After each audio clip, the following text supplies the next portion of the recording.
अपना कातिल। हिमालय की पर्वतीय श्रृंखला के मध्य स्थित इन विशाल बर्फानी घाटियों में भटकते ये दोनों युवक पेशे से शिकारी थे, जो बर्फानी लोमड़ियों को पकड़कर चिड़ियाघरों में सप्लाई किया करते थे। सांगा, सुबह से शाम हो गई, हमें अभी तक एक भी लोमड़ी नहीं दिखाई दी है। लगता है आज शिकार नहीं मिलेगा कोहान। हम लोग बहुत दूर निकल आए हैं, अब वापस चलो। कुछ दूर और चलते हैं यार, खाली हाथ लौटना ठीक नहीं होगा। तभी सन्नाटे को चीरती हुई एक मानव चीख उभरी, साथ ही दरिंदों जैसी घुर्राहट थी। दोनों आवाज की दिशा में लपके। कोई इंसान है वहां, और शायद पहाड़ी भेड़िए भी। टीले के पीछे एक भयानक दृश्य था। भागो! है। गोली की आवाज से भेड़िए डरकर भाग निकले थे। तुम कौन हो भाई? इस बर्फानी घाटी में अकेले क्या कर रहे हो? पानी। कोहान ने तुरंत ब्रांडी की बोतल उसके हाथ में पकड़ाई थी। बस करो, हमें भी ब्रांडी की जरूरत है। सांगा ने बोतल उसके हाथ से छीन ली। कमबख्त ने खत्म ही कर डाली, लेकिन इसकी हालत अब भी नहीं सुधरी है। इधर अर्ध बेहोशी के हालत में पहुंचे उस आदमी के कंठ से रुक रुक कर कुछ शब्द निकल रहे थे। सोना, हेलीकॉप्टर। सोना, क्या बक रहे हो? कहाँ है सोना? वहाँ, उस ओर। मेरा हेलीकॉप्टर क्रैश हो गया है, उसमें 50 लाख का सोना है। ये कहते हुए ईशान की गर्दन ढलक गई थी। ये तो मर गया। हाँ, लेकिन मरते मरते हमें लखपति बना गया। तुम ठीक कहते हो सांगा, मुझे ये व्यक्ति किसी तस्कर गिरोह का सदस्य लगता है। हमें वह हेलीकॉप्टर खोजना चाहिए, फिर हम उस सोने के मालिक होंगे। तुरंत ही दोनों चल दिए थे। कदमों के ये निशान हमें उस स्थान तक ले जाएंगे जहाँ से उस व्यक्ति ने यात्रा आरंभ की होगी। काफी दूर आने के बाद इतनी देर हो गई चलते, ना जाने कमबख्त कहाँ से चला आ रहा था। 50 लाख बहुत बड़ी रकम है, उसे पाने के लिए मुसीबत तो झेलनी ही पड़ेगी कोहान प्यारे। तभी अरे वह देखो, स्लेज। वह व्यक्ति निकट के किसी गांव का निवासी लगता है। अगर हमें इसका स्लेज मिल जाए तो हेलीकॉप्टर को ढूंढना काफ़ी आसान हो जाएगा। स्लेज में सवार शूमा नामक व्यक्ति ने उन्हें देखकर स्लेज रोकी। कहाँ भटक रहे हो दोस्तों? लोमड़ी के शिकार पर निकले थे, मगर रास्ता भटक गए हैं।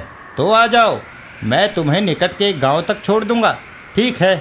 स्लेज में बैठते ही सांगा का व्यवहार बदल गया। स्लेज वापस मोड़ लो, वरना शूट कर दूंगा। ओह, मैंने तुम्हें पहचानने में भूल कर दी। यदि तुम मुझे लूटना चाहते हो तो गलती कर रहे हो। मेरे पास एक फूटी कौड़ी भी नहीं है। बकवास बंद करो और मेरी बात ध्यान से सुनो। यहाँ से कुछ दूरी पर किसी जगह एक हेलीकॉप्टर गिरा पड़ा है, जिसमें 50 लाख का सोना है। हम उसे ही लेने जा रहे हैं। अगर तुम हमारा साथ दो तो सोने का एक हिस्सा हम तुम्हें भी देंगे। मुझे सोने का लालच नहीं है मिस्टर, और मैं तुम्हें बता दूं कि इस बर्फानी घाटी में जीवित रहना मुश्किल काम है। फिर तुम्हें अपनी मंजिल का ठीक पता भी नहीं है। अगर भटक गए तो जान के लाले पड़ सकते हैं। भाषण बंद करो, या तो हमारे साथ चलो, वरना तुम्हें मार कर तुम्हारी स्लेज ले जाएंगे। ठीक है, मैं साथ चलने को तैयार हूँ। शूमा ने यह निर्णय मजबूरी में किया था, वह लालची नहीं था। और अब उन्हें स्लेज में सफ़र करते हुए 5 घंटे बीत चुके थे। ठंड बढ़ती ही जा रही है, रात भी हो गई है। अब यात्रा करना खतरनाक है। कोई सुरक्षित स्थान देखकर पड़ाव डाल लेते हैं, सुबह यात्रा करेंगे। ये स्थान पड़ाव के लिए ठीक नहीं है। पहाड़ी भेड़िए घूमते हैं इस क्षेत्र में। सांगा ने उसकी बात पर ध्यान न देते हुए एक टीले के निकट स्लेज रुकवाई थी। आ जाओ, हम लोग टीले पर सुरक्षित रहेंगे। मैं कुत्तों को खोल देता हूँ।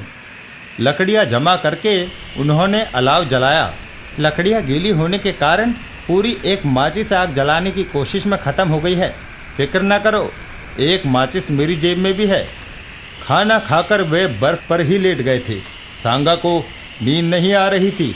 अगर वह सोना मिल गया तो मैं इन दोनों को गोली मारकर समाप्त कर दूंगा और पूरे सोने पर अधिकार करूंगा।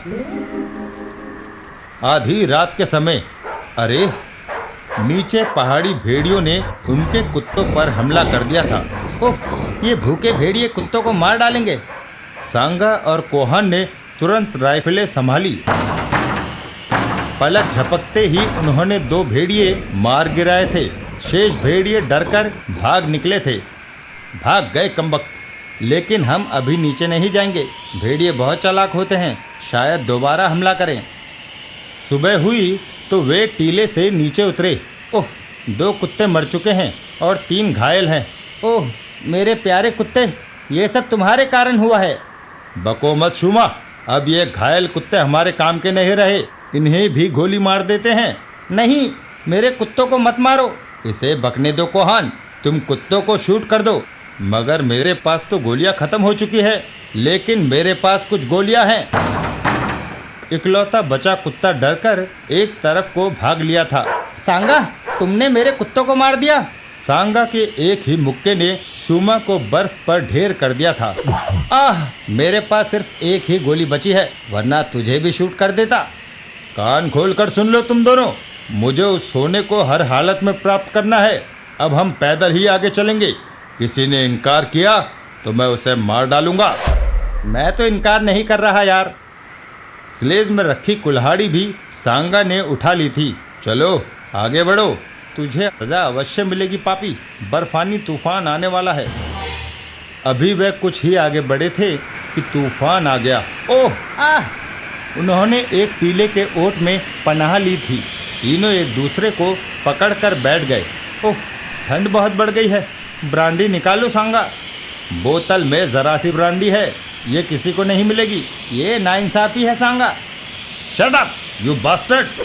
सांगा, कोहान ने जवाबी हमला करना चाहा, मगर अब मुझे तेरी जरूरत नहीं है। ये क्या कर दिया पापी? सोने का एक हिस्सेदार कम कर दिया है। तूफान भी थम चुका था। शुमा, मैं अपनी आखिरी गोली इस्तेमाल कर चुका हूँ, लेकिन अभी मेरे पास कुल्हाड़ी है। अगर तुमने कोई गड़बड़ी की तो काट कर रख दूंगा। चलो आगे बढ़ो। सांगा बहुत कमीना इंसान है। सोना मिलने पर मुझे भी जीवित नहीं छोड़ेगा। फिर वह कई घंटे तक हेलीकॉप्टर की तलाश में घाटी में भटकते रहे। अचानक हेलीकॉप्टर! सोना देखकर सांगा पागल हो उठा था। हा हा हा हा, सोना ही सोना, मैं लखपति बन गया।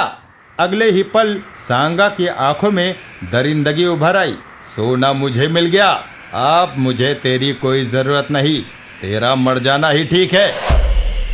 लेकिन इससे पहले कि सांगा शूमा पर वार कर पाता, हवा में मानो बिजली सी सरसराई। आह! अपने कुत्ते को देखकर शूमा का चेहरा खिल उठा था। शाबाश टाइगर, मुझे तेरा ही इंतजार था। दोस्त, मैं जानता था तू अवश्य आएगा। फाड़ डाल इस पापी को। टाइगर भयानक अंदाज में सांगा को झिंझोड़ रहा था, मानो उससे अपने साथियों का बदला लेना चाहता हो। तभी सांगा का हाथ अपनी कुल्हाड़ी पर पड़ा और अपने कुत्ते को घायल होता देख शूमा का खून खौल उठा। पापी! सांगा बर्फ तोड़ता हुआ अंदर समा गया। वास्तव में वहां बर्फ की परत के नीचे पानी था। सांगा उसी ठंडे पानी में गोते खा रहा था। बचाओ! ओह, इसे बचाना चाहिए। आ जाओ।